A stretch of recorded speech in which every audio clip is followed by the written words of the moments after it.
প্রারম্ভিক আলোচনায় আমি বিভিন্ন দৃষ্টিকোণ থেকে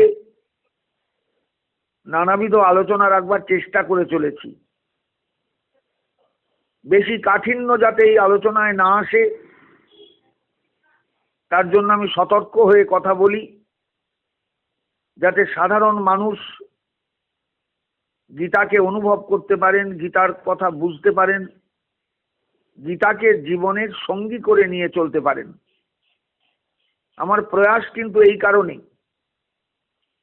যাতে গীতাকে মানুষ একটু ভালোবাসে, গীতার প্রতি শ্রদ্ধাশীল হয়, গীতার প্রতি একান্ত তার একটা বিশ্বাস জন্মায় যে গীতা আমাকে এই সংসার সমুদ্র পার করতে সাহায্য করবেন।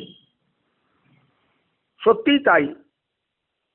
শ্রীমদ্ ভগবত গীতার অনুগ্রহ জীবনে যদি আসে মানুষের, আমার দৃঢ় বিশ্বাস যত বিপদ সংকুল হোক না কেন এই জীবনের পথ, মানুষ অনায়াসে এই পথ পার হয়ে যেতে পারে শ্রীমতী গীতার করুণায়, গীতা জননীর করুণায়। আজকের আলোচনায় আমার থাকবে গীতার উপরে যে সমস্ত টিকাকারেরা টিকা করেছেন তার একটা সংক্ষিপ্ত আলোচনা, সংক্ষিপ্ত একটা বোধ। কারণ গীতা শাস্ত্রের প্রাচীনত্ব সকলেই আশা করি অনুভব করেছেন। বৌদ্ধ ধর্মের মহাপ্লাবনের আগেও শ্রীমদ্ ভগবত গীতা ছিলেন। সেই গীতার প্রভাব ছিল সমাজে। বৌদ্ধ ধর্মের বিরাট ব্যাপ্তি, যা ভারতবর্ষের সীমানা ছাড়িয়ে বহু দূর দেশ পর্যন্ত ছড়িয়ে গিয়েছিল, সেই বিরাট ব্যাপ্তিও কিন্তু গীতাকে, গীতার প্রভাবকে সংকুচিত করতে পারেনি। এর কারণ গীতার একটা বিরাট ভূমিকা। কারণ মানুষ সর্বদাই আশ্রয় চেয়েছে এমন একটা শক্তির, বা আশ্রয় লাভ করতে চায় এমন একটা শক্তির, যে শক্তি তাকে এই সংসার সমুদ্র পার করে দিতে পারবে। আমরা অনুভব করি না যে আমরা একটা সমুদ্রের মধ্যে হাবুডুবু খাচ্ছি। সেই সমুদ্রটার নাম সংসার সমুদ্র। এই সমুদ্র থেকে আমাদের হাবুডুবু না খেয়ে পারে ওঠার কথা, কিন্তু আমরা পারে উঠতে পারছি না, পারি না। গীতাকে আশ্রয় করলে এই সমুদ্র পার হওয়া যায়, এরকম একটা বিশ্বাস ভারতবর্ষের মানুষের অন্তরে নিহিত আছে। তাই গীতাকে সুদূর অতীতকাল থেকে মানুষ আশ্রয় করেছেন, গীতাকে জীবনের সার মনে করেছেন, সারাৎ সার মনে করেছেন। গীতার জ্ঞানকে, গীতার বোধকে, গীতার চেতনাকে অবলম্বন করে বাঁচবার চেষ্টা করেছেন। একটি মৃত্যু পথযাত্রীর বুকে গীতা দেওয়া হয় কেন?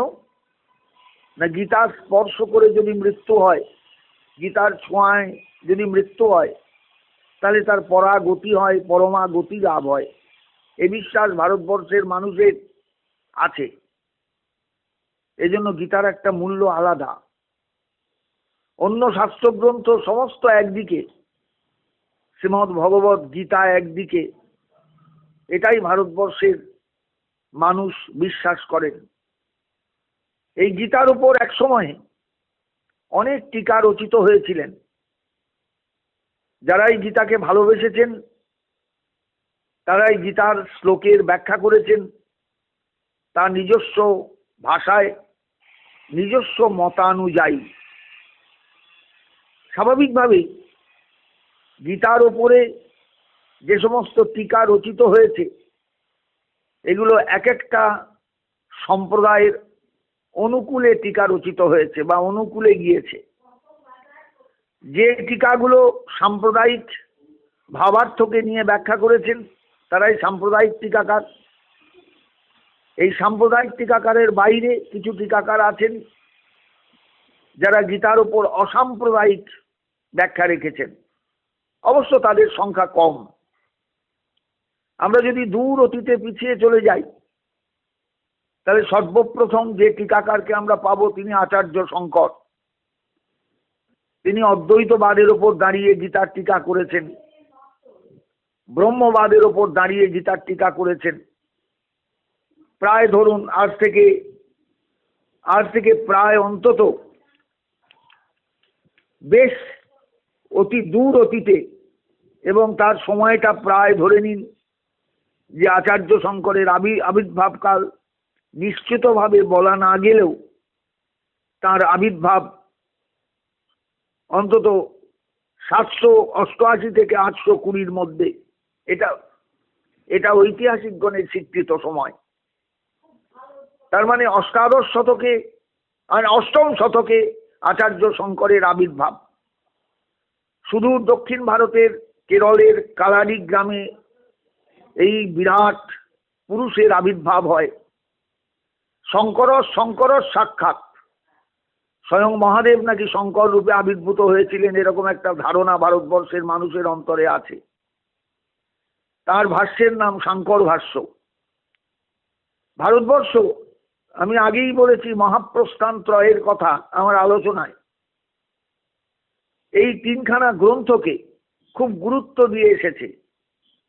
এক হলেন শ্রুতিপ্রস্থান উপনিষদ, দুই হলেন স্মৃতিপ্রস্থান শ্রীমদ্ ভগবদ গীতা, তিন হলেন ন্যায়প্রস্থান বেদান্ত দর্শন বেদব্যাস রচিত। এই তিনখানা গ্রন্থকে অধ্যাত্ম ভারতবর্ষ বা অধ্যাত্ম ভারত সুদূর অতীতকাল থেকে দারুণ গুরুত্ব দিয়েছে, এবং সেই কারণে উপনিষদের ভাষ্য রচনা, গীতার ভাষ্য রচনা এবং বেদান্তের ভাষ্য রচনা যে কোনো সম্প্রদায়ের কাছে অবশ্য কর্তব্য। আমাদের ভারতবর্ষে ধর্ম সম্প্রদায় অনেক। আচার্য শঙ্করের অদ্বৈতবাদের প্রচারের পর দ্বৈতবাদী বেশ কিছু আচার্যের আবির্ভাব হয়েছিল দাক্ষিণাত্যে। রামানুজ, নিম্বার্ক, বিষ্ণুস্বামী, মধ্বাচার্য যাদের অন্যতম। এদের অনুগত আরো আচার্যরা এসেছিলেন দক্ষিণ ভারতে। মূলত দক্ষিণ ভারতে কিন্তু আমাদের রাস্তা দেখিয়েছে অধ্যাত্ম জগতের পথে, ঈশ্বর অনুসন্ধানের পথে, ব্রহ্ম চিন্তার পথে। এটা কিন্তু আমাদের স্বীকার করতেই হবে। আর্য সভ্যতা যদিও উত্তর ভারতে বিস্তৃত হয়েছে, সরস্বতী দৃশদ্বতী নদীর উপকূলে বা দুটো নদীর মাঝখানের অংশে, কিন্তু তবুও একথা অনস্বীকার্য, দক্ষিণ ভারতের কাছে কিন্তু আমরা চিরঋণী। আচার্য শঙ্কর যদি না আসতেন, তাহলে বৌদ্ধ ধর্মের প্লাবন আমরা ঠেকাতে পারতাম কিনা সংশয় আছে। কারণ যে ধর্ম বিপ্লব আজ থেকে 2500 বছর আগে ভারতবর্ষে সৃষ্টি হয়েছিল, আর্য সভ্যতার বিরুদ্ধে দাঁড়িয়েছিলেন বুদ্ধদেব প্রতিবাদী ধর্মের প্রবক্তা রূপে। তার অনুগত শিষ্যগণ সারা ভারতবর্ষে তো বটেই, ভারতের বাহিরেও ছড়িয়ে ছিটিয়ে গিয়েছিলেন বৌদ্ধ ধর্মের অসাধারণ মানবিক দিকটাকে মানুষের কাছে তুলে ধরতে। সেই জায়গাটা কিন্তু আমাদের ভুলে গেলে চলবে না। ভারতবর্ষ কিন্তু হারিয়ে যেত, তার শ্রীমদ্ ভগবদ গীতা হারিয়ে যেতেন, বেদান্ত হারিয়ে যেত, উপনিষদগুলো হারিয়ে যেত, সব হারিয়ে যেত, কিচ্ছু থাকতো না যদি আচার্য শঙ্কর এসে এই সমস্ত গ্রন্থরাজিকে সংহত না করতেন, ব্যাখ্যা না করতেন, তার নিজস্ব মতানুসারে বা মতানুযায়ী ভাষ্য না রচনা করতেন। তিনিই প্রথম পথ দেখালেন উপনিষদের ভাষ্য রচনা করে, প্রধান 12টি উপনিষদের। তিনিই প্রথম পথ দেখালেন গীতার ভাষ্য রচনা করে, তিনিই প্রথম পথ দেখালেন বেদান্তের ভাষ্য রচনা করে। এই ভাষ্যের উপর দাঁড়িয়ে আছে ভারতবর্ষ। শঙ্করের বৈদান্তিক ভাষ্য, শঙ্করের অসাধারণ যে তার মনীষা, সেই মনীষার প্রকাশ, অভিব্যক্তি। আমরা ভারতবর্ষের মানুষ আচার্য শঙ্করের কাছে চিরঋণী। পরবর্তীকালে দ্বৈতবাদী যারা এসেছেন ভাষ্যকার, তারা কিন্তু শঙ্করের প্রতিবাদী হিসাবেই এসেছেন দ্বৈতবাদের ভাষ্য নিয়ে, কিন্তু মূল পথ প্রদর্শক হলেন আচার্য শঙ্কর। তাই আচার্যের পরিচয় সারা ভারতবর্ষ জুড়ে আজও কিন্তু প্রতিষ্ঠিত। তিনি শুধু দক্ষিণ ভারতে জন্মেছিলেন তাই নয়, তার যাত্রাপথ বিরাট। সুদূর উত্তরেও তিনি গিয়েছেন, যোশী মঠে প্রতিষ্ঠা করেছেন অসাধারণ আশ্রম বা মঠ, প্রতিষ্ঠা করেছেন দ্বারকায় তার মঠ, অদ্বৈত বেদান্ত মঠ, প্রতিষ্ঠা করেছেন নীলাচলে অদ্বৈত বেদান্ত মঠ। একসময় নীলাচল তো বৌদ্ধ ধর্মের কেন্দ্র ছিল, একদম সম্পূর্ণ বৌদ্ধ মতাবলম্বীর হাতে। জগন্নাথ বুদ্ধ রূপে পূজিত হতেন। বুদ্ধ ধর্ম এবং সংঘ, বৌদ্ধ ধর্মের এই ত্রিশরণের প্রতীক ছিলেন জগন্নাথ, বলরাম, সুভদ্রা। পরবর্তীকালে আচার্য শঙ্কর সেই বৌদ্ধ ভাবনার হাত থেকে জগন্নাথ ক্ষেত্রকে রক্ষা করেন, আবার নূতন করে প্রতিষ্ঠা দেন প্রভু জগন্নাথের। আজও দেখবেন রথের আগে নীলাচলের শঙ্কর মঠের শঙ্করাচার্যের পীঠস্থানের সাধুরা এসে, বা তাদের যে প্রধান যিনি মানে ওই মঠের যিনি অধ্যক্ষ, তিনি এসে জগন্নাথের রথের প্রথম সূচনা করেন। তার মানে এখনো ইঙ্গিতটা স্পষ্ট যে আচার্য শঙ্কর জগন্নাথ ক্ষেত্রটাকে কিভাবে বাঁচিয়েছিলেন বৌদ্ধ ধর্মের শূন্যবাদের হাত থেকে। আমি আলোচনা করেছি আপনাদের আগে যে বৌদ্ধ ধর্মের ধর্ম বিপ্লবের বিরাট প্রচার, বিরাট ব্যাপ্তি। ভাবা যাবে না, ভাবা যাবে না, ভাবা যাবে না, আমরা এগুলো ভাবি না যে বৌদ্ধ ধর্মের ব্যাপ্তিটা কেমন ছিল, এবং সেই ব্যাপ্তিটা সাধারণ মানুষের মধ্যে কিরকম প্রভাব বিস্তার করেছিল এক সময়। ধীরে ধীরে তারপরে সেই বৌদ্ধ ধর্ম ভাগ হয়ে গেল দুটো ভাগে। শ্রীমদ্ ভগবত গীতার প্রভাবে বৌদ্ধ ধর্মের মধ্যে একটা বিভেদ এসে গেল। বৌদ্ধ ধর্ম হীনযান এবং মহাযান দুটো ভাগে বিভাজিত হলো। মহাযানীরা বুদ্ধের মূর্তির পূজা শুরু করলেন। বৌদ্ধ ধর্মের সেই শূন্যবাদের ভাবনা আস্তে আস্তে তিরোহিত হলো মূর্তি পূজার কাছে, প্রতীকী উপাসনার কাছে, ভক্তিবাদের কাছে। এই ভক্তিবাদের প্রকাশ শ্রীমদ্ ভগবত গীতা করলেন বৌদ্ধ সন্ন্যাসীদের মধ্যে। একদিকে নিষ্কাম কর্মযোগ, আর একদিকে গীতার ভক্তিবাদ। এই দুয়ে মিলে বৌদ্ধ সন্ন্যাসীরা একটা নূতন দিনের সূত্রপাত করলেন, নূতন সমাজের সূত্রপাত করলেন, নূতন ভাবনার সূত্রপাত করলেন।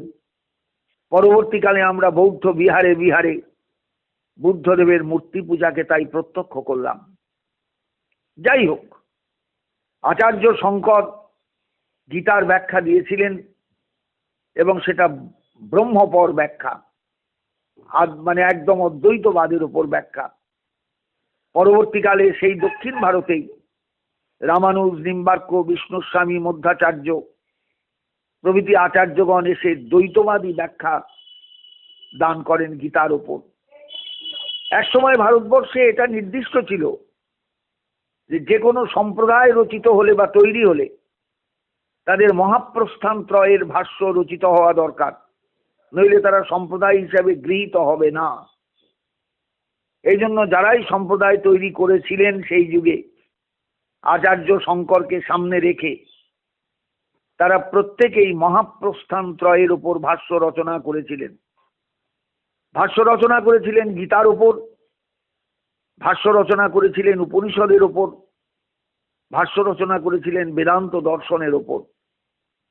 তাই দ্বৈতবাদী ভাষ্য আমরা সবগুলি পাই। দ্বৈতবাদ, শুদ্ধাদ্বৈতবাদ, ভেদবাদ, তত্ত্ববাদ, প্রত্যেকটি মতবাদের উপর আমরা ভাষ্য পাই। গীতার ভাষ্য সব কিন্তু আছে এই সমস্ত মতবাদের উপর। কিন্তু একথা নিশ্চিতভাবে বলা যায় যে এই সমস্ত টিকাকার যারা টিকা রচনা করেছেন তারা কিন্তু গীতার সাম্প্রদায়িক ভাষ্য রচনা করেছেন। অর্থাৎ গীতা কামধেনুর মতন তাদের কাছে প্রকাশিত হয়েছেন। যিনি দ্বৈতবাদী ব্যাখ্যা করছেন তার কাছে গীতা দ্বৈতবাদী ভাষ্য রূপে দ্বৈতবাদী অর্থ প্রকাশ করেছেন।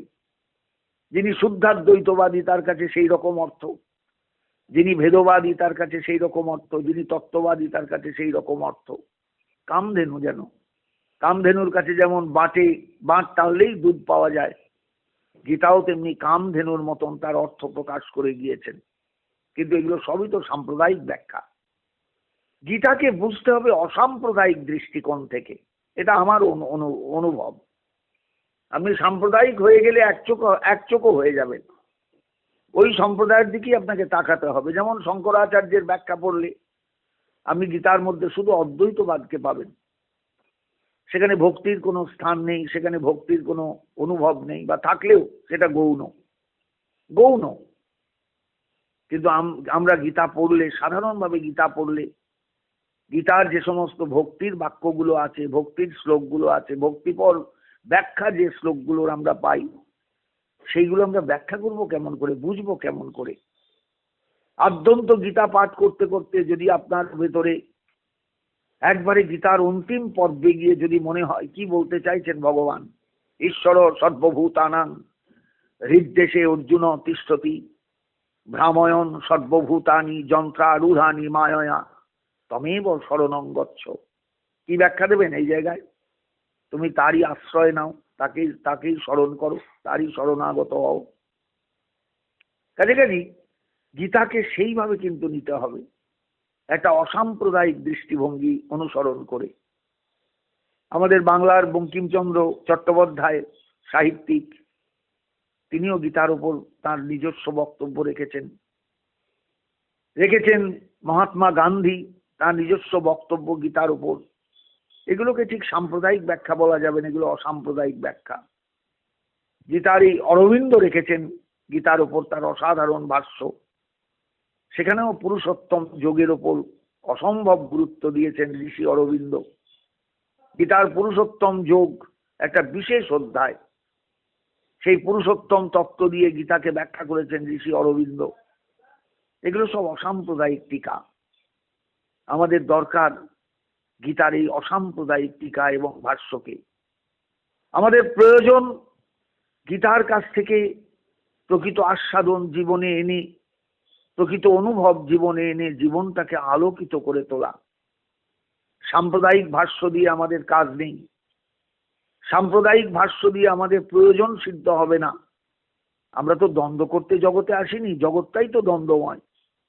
আমাদের দ্বন্দ্বাতীত ভূমিতে গিয়ে পৌঁছতে হবে গীতার করুণা সম্বল করে। এই দ্বন্দ্বাতীত ভূমিতে পৌঁছতে হলে, এই দ্বন্দ্বাতীত ভূমিতে যেতে গেলে গীতার প্রকৃত অসাম্প্রদায়িক ভাষ্যের আস্বাদন আমাদের গ্রহণ করতে হবে। আমি জানি যারা গীতা উপলব্ধি করেন না তারা আবার ভাষ্য পড়বেন কিভাবে। আমি জানি বাঙালির সেই সুযোগ সবারই নেই। সাধারণ বাঙালি গীতার টিকার দিকে যেতেই পারবে না, যাওয়া সম্ভবই নয়। কিন্তু তবুও গীতার ভূমিকায় আলোচনা করতে বসে বা ভূমিকার ওপরে আলোচনা করতে বসে আমাকে গীতার উপরে যে সাহিত্যগুলো রচিত হয়েছে তার কথা বলতেই হবে। এই টিকাগুলো শুধু টিকা নয়, গীতার উপর রচিত অসাধারণ মনস্বিতার প্রকাশ, মনীষার প্রকাশ। যে সমস্ত টিকাকার টিকা করেছেন, যে সমস্ত বড় বড় ব্যাখ্যাতা গীতার ব্যাখ্যা করেছেন, তাদের ব্যাখ্যা পড়ে গেলেই মানুষ ঋদ্ধ হতে পারে, সমৃদ্ধ হতে পারে, গভীর তত্ত্বজ্ঞান লাভ করতে পারে। কিন্তু সেই সময় আমাদের নেই, সেই সময় আমরা পাচ্ছি না। আমাদের দরকার গীতার সাধারণ জ্ঞান নিয়ে জীবনে পড়ে থাকা। জীবনটা বহমানা নদীর মতন, নদী যেমন বয়ে চলে সাগরের দিকে, আমরাও তেমনি আমাদের পরিণামের দিকে প্রতি মুহূর্তে ছুটে চলেছি নদীর স্রোতের মতন। এই স্রোতের মতন পথ চলতে চলতে গীতার বোধ, গীতার জ্ঞান, গীতার সাহিত্য রস, গীতার সম্পর্কে বড় বড় ব্যক্তির অনুভব, সেই অনুভবের প্রকাশ ভঙ্গি, এগুলো আমাদের একটু বোধহয় জানলে ভালো হয়, জানলে ভালো হতো। মোট কথা, আসল কথা, যে গীতার সম্পর্কে একটা জীবন্ত আলোচনা জীবনে আমাদের দরকার, জীবনে আমাদের প্রয়োজন। আমাদের সন্তান সন্ততি বর্গকে, আমাদের কাছে যারা এখনো ছোট, আধুনিক পৃথিবীকে যারা এখনো চেনেনি, চেনে না, তাদের কাছে যদি গীতার ভাবার্থকে অন্তত আমরা একটু তুলে ধরতে পারি, গীতার ভাষাকে যদি আমরা একটু তুলে ধরতে পারি, গীতার আশ্রয় কেমন করে নিতে হয় সেই ভাবনাটা যদি তাদের কাছে পৌঁছে দিতে পারি, তাহলে বোধহয় ভালো হয়। গীতাকে সিলেবাসের অন্তর্ভুক্ত করা উচিত ছিল আমাদের ভারতবর্ষে, কিন্তু এক শ্রেণীর মানুষের ধারণা গীতা বোধহয় ধর্মের প্রকাশক। গীতা ধর্মের প্রকাশক নয়, গীতা আমাদের কর্ম করতে শেখান। জীবনটা তো কর্মময়, বড্ড জটিল। এই জটিল কর্মময় পথে গীতার অনুভব যদি সর্বদা আমাদের অন্তরে ধ্বনিত হয়, অনুরণিত হয়, আমরা সার্থক হব, আমরা কৃতার্থ হব। কিন্তু কে কার কড়ি ধারে, কে কাকে বলে, কে শোনে সে কথা আমাদের কিন্তু প্রত্যেকেরই একটু জানা দরকার, বোঝা দরকার। আমি ধর্মগ্রন্থ হিসাবে গীতার কথা একবারও বলছি না। গীতা আমাদের জীবন পথের পাথেয়। পাথেয় ছাড়া যেমন রাস্তায় চলা যায় না, গলা ধাক্কা খেতে হয়, বাসে উঠলে গলা ধাক্কা খেতে হবে, ট্রেনে উঠলে গলা ধাক্কা খেতে হবে। পাথেয় নেই, পয়সা নেই পকেটে, তেমনি গীতারও পাথেয় যদি আমাদের সঙ্গে থাকেন, আমরা জীবনে কোথাও ধাক্কা খাবো না, আমরা এগিয়ে যেতে পারবো। উপনিষদের সেই ভাষাটা সার্থক হবে আমাদের জীবনে। চড়ই বেতি, চড়ই বেতি, এগিয়ে চলো, এগিয়ে চলো, এগিয়ে চলো। এগিয়ে যে যাব, একটা বোধ থাকলে তবে তো এগিয়ে যাওয়া দরকার, বা এগিয়ে যেতে পারবো। সেই বোধোদয়টা আমাদের জীবনে এনে দিতে পারেন শ্রীমদ্ ভগবদ গীতা এবং তাকে কেন্দ্র করে রচিত সাহিত্য, টিকা, ভাষ্য প্রভৃতি। কিন্তু একথা ঠিক যে গীতার ভাষ্য বুঝতে গেলে সংস্কৃত জ্ঞান দরকার। আমাদের তো সংস্কৃত ভাষাটা সেইভাবে সরগড় নয়। বাঙালি বাংলা ভাষা বোঝে, তাও সবাই শুদ্ধ বাংলা ভাষা বুঝবে তা নয়। সংস্কৃত ভাষা তো বহু দূরের ব্যাপার। তবুও চেষ্টা করতে দোষটা কোথায়? আমরা যদি একটু চেষ্টা করি, আমরা যদি আমাদের সন্তান সন্ততিকে একটু সংস্কৃত ভাষাটা বোঝাবার চেষ্টা করি, তাহলে দোষটা কোথায়? কারণ ভাষা জননী তো সংস্কৃত ভাষা। আমাদের উত্তর ভারতের সমস্ত ভাষার জন্ম হয়েছে সংস্কৃত ভাষা থেকে। বাংলা ভাষারও জন্ম হয়েছে সংস্কৃত ভাষা থেকে, হিন্দি ভাষারও জন্ম হয়েছে সংস্কৃত ভাষা থেকে, উড়িয়া ভাষারও জন্ম হয়েছে সংস্কৃত ভাষা থেকে। সব ভাষারই জন্মদাত্রী হলেন সংস্কৃত ভাষা, দেব ভাষা। তাকে একটু বুঝতে, তাকে একটু শিখতে দোষটা কোথায়? আমাদের অনেক সময় আছে, অফুরন্ত সময়, আমরা সময় নষ্ট করে ফেলি। সময়কে নষ্ট করি ইচ্ছাকৃতভাবে। তখন যদি একটু সংস্কৃত বুঝবার চেষ্টা করি, একটু গীতা পড়বার চেষ্টা করি, একটু চণ্ডী বুঝবার চেষ্টা করি, চণ্ডী পড়বার চেষ্টা করি, একটু হিতোপদেশ বুঝবার চেষ্টা করি, এগুলো যদি আমরা পড়বার চেষ্টা করি, তাহলে দোষটা কোথায়? বাঙালি তো আরো সমৃদ্ধ হবে। দেখবেন লক্ষ্য করে, বাংলায় যে সমস্ত মনীষীর জন্ম হয়েছে তারা সংস্কৃত ভাষায় প্রগাঢ় পণ্ডিত ছিলেন, অসম্ভব তারা পণ্ডিত ছিলেন, তারা সংস্কৃত জানতেন। রবীন্দ্রনাথ থেকে আরম্ভ করে বঙ্কিমচন্দ্র, ঈশ্বরচন্দ্র বিদ্যাসাগর, যাদের আমরা প্রাতঃস্মরণীয় বলে জানি আমাদের দেশে, আমাদের বাংলায়, এরা প্রত্যেকেই কিন্তু সংস্কৃত ভাষায় পারঙ্গম ছিলেন। যে মধুসূদন পৃথিবী উচ্চারণ করতে পারতেন না, পৃথিবী বলতেন, তিনি রচনা করেছিলেন মেঘনাদ বধ কাব্য সংস্কৃত বহুল ভাষা দিয়ে। তার যে বীরাঙ্গনা কাব্য, সংস্কৃত ভাষার প্রাচুর্য দেখবেন। তার যে পত্র কাব্য, চিঠি লেখা, সেখানেও কাব্য তিনি রচনা করেছেন, পত্র কাব্য। এক একজনা নায়িকা এক একজনা নায়ককে চিঠি লিখছেন, সেখানেও দেখবেন সংস্কৃতের প্রাচুর্য। কাজে কাজে সংস্কৃত ভাষাটা বোঝা দরকার, সংস্কৃত শিক্ষাটা আমাদের জীবনে প্রয়োজন। গীতার রস জীবনকে যদি একেবারে শস্য শ্যামল করে তুলতে পারে, তাহলে আমরা কিন্তু কৃতার্থ হব। আমরা যদি জীবনকে আস্বাদন করি, আমাদের সন্তান সন্ততিও জীবনকে আস্বাদন করবার সুযোগ পাবে, চেষ্টা করবে, আমাদের ভবিষ্যৎটা মনোরম হবে। গীতার জ্ঞানে, গীতার বোধে, গীতার চেতনায়, গীতার আস্বাদনে আমাদের ভবিষ্যৎ উজ্জ্বল হয়ে উঠবে। এটা কি আমাদের কাম্য নয়? আমরা তো আমাদের সন্তান সন্ততির কল্যাণ চাই। কল্যাণ মানে কি শুধু অর্থের কৌলিন্যে? কল্যাণ মানে কি শুধু সোনাদানার কৌলিন্যে? কল্যাণ মানে হলো জ্ঞানের কৌলিন্যে, বোধের কৌলিন্যে, চেতনার ঔদার্যে আমাদের কৌলিন্য দরকার। ক্ষুদ্রতা নয়, ক্ষুদ্রত্ব বোধ নয়, বৃহতের কাছে পৌঁছতে হবে।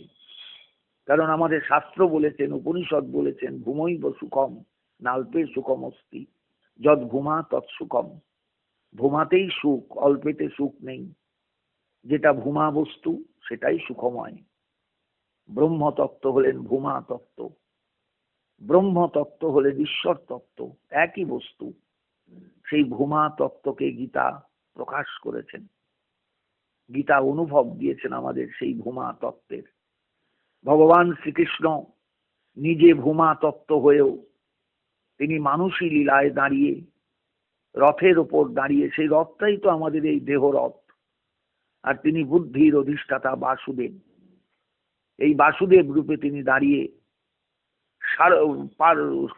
রথিরূপী অর্জুনকে, মানে জীবাত্মাকে, মানে জীবকে, আমাকে, সকলকে তিনি উপদেশ দিচ্ছেন, অর্জুন তুমি প্রস্তুত হও, যে তস্মাৎ যুদ্ধস্য ভারত, অতএব তুমি যুদ্ধ করো।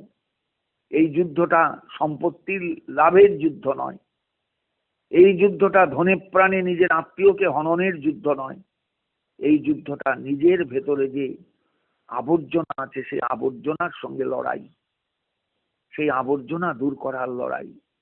কাম, ক্রোধ, লোভ, মোহ, মদ, মাৎসর্য, এদের দূর করার লড়াই। গীতার এই অনুভবটা আমাদের জীবনে প্রয়োজন। টিকাকাররা, প্রত্যেক টিকাকার দেখবেন ভাষ্য রচনা করতে গিয়ে এই কথাগুলোকে বারবার এনেছেন। যিনি যে ভাবনাতেই টিকা করুন না কেন, যে দৃষ্টিকোণ থেকেই ব্যাখ্যা করুন না কেন, তাদের দৃষ্টিভঙ্গিতে গীতার আসল জায়গাটা কিন্তু ধরা পড়ে গেছে বারবার। যদিও তারা সাম্প্রদায়িক টিকাকার, আর অসাম্প্রদায়িক যারা, বিশেষ করে মহাত্মা গান্ধী, তিনি অহিংসাকেই খুঁজে বেরিয়েছেন গীতার মধ্যে, অহিংসাকেই লাভ করেছেন, অহিংসাকেই প্রকাশ করেছেন। না, যুদ্ধ নয়, শান্তি চাই, পরস্পর বিভেদ নয়, ভালোবাসা দরকার। এই পৃথিবীটা ভালোবাসায় ভরে উঠুক, এটাই গান্ধী ভাষ্যের মূল কথা। যাই হোক, আমার কথায় কেউ দুঃখ পাবেন না। আমি খুব সামান্য আলোচনায়, খুব সাধারণ আলোচনায় গীতার এই দিকটাকে আপনাদের কাছে একটু তুলে ধরবার চেষ্টা করলাম। গীতা যাতে আমাদের সকলের কাছে প্রিয় হয়ে ওঠেন। আমরা শুধু তেতবরির মতন গীতাকে একটু পাঠ করব, গিলবো, তা নয় কিন্তু। গীতা আমাদের ভালোবাসার বস্তু, গীতা আমাদের প্রেমের স্থান, ভালোবাসার জায়গা। গীতা আমাদের জীবন বোধের সৃষ্টিকারিণী। সেই গীতাকে আমাদের জীবনে দরকার। আমাদের সংসারের মূল কেন্দ্রে গীতাকে দরকার। দিনান্তে আমরা যদি একটু গীতা নিয়ে বসতে পারি, চারপাশে যদি আমার নিজের সন্তান সন্ততি, আত্মীয় কুটুম্ব বসেন, আমাদের বড় ভালো লাগবে। বিহারে যদি যান, উত্তর ভারতে যদি যান, সন্ধেবেলা খাটিয়ার ওপর বসে কুপির আলোয় রামচরিত মানস বিহারীরা পাঠ করেন, সজল নয়নে মানুষ এসে শোনে তুলসীদাসের দোহা। আমরাও সেইভাবে গীতাকে যদি নিয়ে বসি আমাদের সকলের মাঝখানে প্রতিদিন সন্ধ্যাবেলায়, জানি আমাদের সময় নেই, আমাদের টিভি আছে, আমাদের আত্মীয় স্বজন আছে, আমাদের এসোজন বসজন আছে, আমরা গীতার সময় পাবো না, তবু চেষ্টা করতে হবে গীতাকে একটু আমাদের জীবনের মাঝখানে এনে স্থাপন করার। শুধু ঠাকুর ঘরে গীতা থাকবেন, ফুল তুলসী পাতা দেব তা নয়, তাকে একটু জীবনের মাঝখানে এনে বসানো দরকার। তবেই তো গীতার করুণা হবে আমাদের প্রতি, তবেই তো গীতার কৃপা দৃষ্টি আমরা লাভ করব। সেই জায়গাটা আমাদের জীবনের তৈরি হোক, এই প্রার্থনা আমার। গীতার আলোচনায় এই প্রসঙ্গে শুধু আমি আপনাদের কাছে স্মরণ করিয়ে দিলাম, গীতার একটা সাহিত্য মূল্য আছে, যেটা টিকায় ধরা পড়ে, ব্যাখ্যায় ধরা পড়ে। সেই জায়গাটাই আমার আলোচনার বিষয়বস্তু ছিল আজকের। আপনারা ভালো থাকবেন, সকলে গীতার চরণে শরণাগত হন, গীতা জননীর কৃপালাভে কৃতার্থ হন, এই প্রার্থনা জানিয়ে আজ এখানেই শেষ করলাম। জয় নিতাই, জয় গৌরহরি, জয় শ্রীমদ্ ভগবদ্ গীতা।